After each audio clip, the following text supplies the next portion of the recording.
Josue, 9 na kabanata. At nangyari nang mabalita ng lahat ng hari sa nangasadako roon ng Jordan sa lupaing maburol, at sa mga kapatagan at sa lahat ng baybay ng malaking dagat sa tapat ng Libano, ng Heteo at ng Amoreo, ng Kananeo, ng Perseo, ng Heveo at ng Jebuseo, ay nagpipisan upang labanan si Josue at ang Israel na may pagkakaisa. Ngunit nang mabalita ng mga taga-Gabaon ang ginawa ni Josue sa Jericho at sa Hai, ay gumawa naman silang may katusuan at yumaon at nagpakunwaring sila yung mga sugo at nagpasan ng mga lumang bayong sa kanilang mga asno at mga sisidlang balat ng alak na luma at punit at tinahi at mga tagpitagping pangyapak na nakasuot sa kanilang mga paa at ng mga lumang bisa na suot nila. At ang lahat ng tinapay na kanilang baon ay tuyo at inaamag.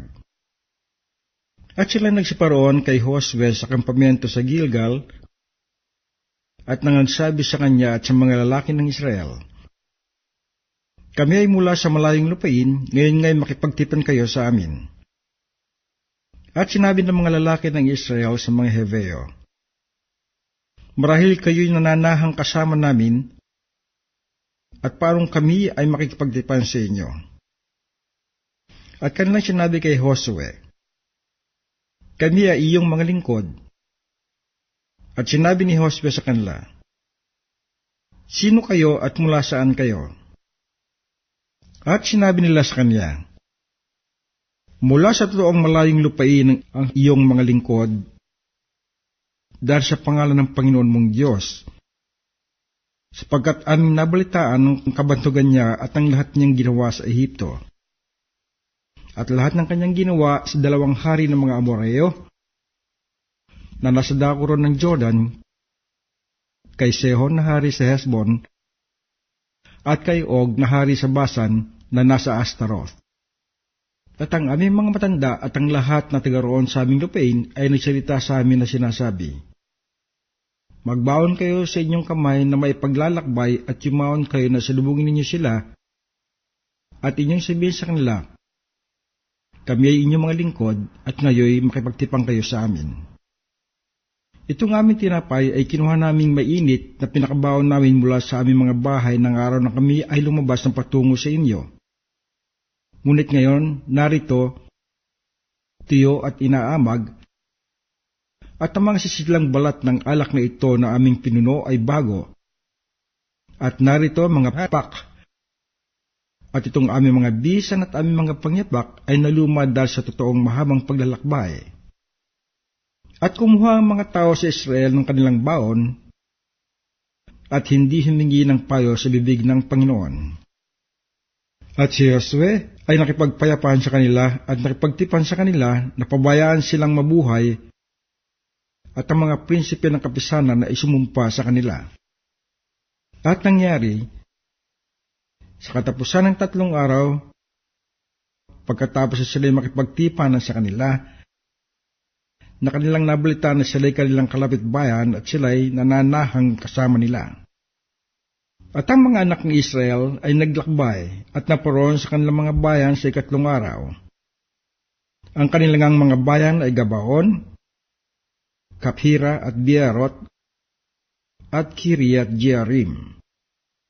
At hindi sila sinaktan ng mga anak ni Israel sapagkat ang mga prinsipe ng kapisanan ay sumumpa sa kanila sa pangalan ng Panginoon, ng Diyos ng Israel. At inupasala ng buong kapisanan ang mga prinsipe. Ngunit sinabi ng lahat ng mga prinsipe sa buong kapisanan, Kami ay sumumpa sa kanila sa pangalan ng Panginoon ng Diyos ng Israel. Ngayon nga'y hindi natin magagalaw sila. Ito ang ating gagawin sa kanila at sila ating pababayaang mabuhay.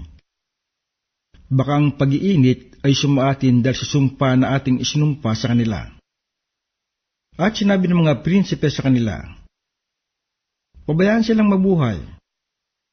Sa gayoy sila'y naging mamumutol ng kahoy at mananalok ng tubig sa buong kapisanan, gaya ng sinalita ng mga prinsipe sa kanila. At pinatawag sila ni Josue at nagsalita siya sa kanila na sinasabi, "Bakit kayo nagdaya sa amin na nagsasabi, kami ay totoong malayo sa inyo? Dangang nananahang kayong kasama namin. Ngayon nga'y sumpain kayo at hindi mawawalan sa inyo kailanman ng mga alipin ng mamumutol ng kahoy at gayon din ng mananalok ng tubig sa bahay ng aking Diyos."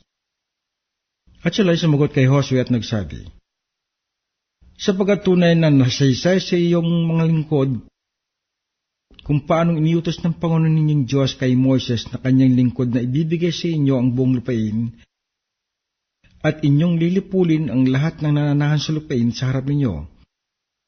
Kaya't ikinatakot naming mainam ang aming buhay dahil sa inyo at aming ginawa ang bagay na ito. At ngayon, narito, kami ay nasa iyong kamay. Kung ano inakala mong mabuti at matuwid na gawin sa amin, ay gawin mo." At gayon ang ginawa niya sa kanila, at iniligtas niya sila sa kamay ng mga anak ni Israel na hindi sila pinatay.